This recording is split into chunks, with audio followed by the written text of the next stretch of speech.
In today's video, I'm going to teach you how to delete a task in the Base44 app. We'll walk through this process slowly and clearly so you know exactly where to click and you can confidently remove any task you no longer need. This is especially useful when you're cleaning up your workspace, getting rid of test items, or correcting mistakes. First, make sure you're logged into your Base44 account and you're on the main interface of the app. From here, you'll want to head over to the dashboard.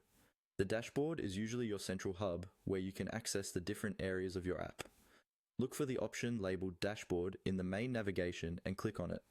Once you're on the dashboard, you'll see the tools and sections that help you manage your app's data and structure. Next, we're going to open the data section of the app. On the dashboard, find and click on the option called Data. This is where Base44 stores the different data collections that power your app, such as users, projects, or in this case, tasks. Think of the data section as the database view, where every record is listed out in a more technical but very organized way.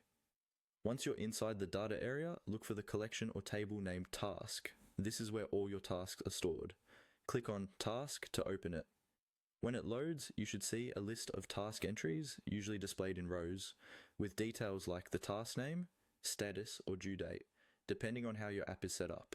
Now, to delete a specific task, locate the row for the task you want to remove. Take a moment here to double check that you've selected the correct one, because deleting a task is often permanent and may not be easily reversible, depending on your app configuration. Once you're sure, look to the side of that task entry for a delete icon. This is typically represented by a trash can or a similar symbol. Click on that delete icon next to the task. If the app prompts you for confirmation, read the message carefully and confirm that you want to proceed. After you confirm, the task will be removed from the list. You can quickly scan the task data again to ensure that the entry is no longer there. And that's all you need to do to delete a task in the Base44 app using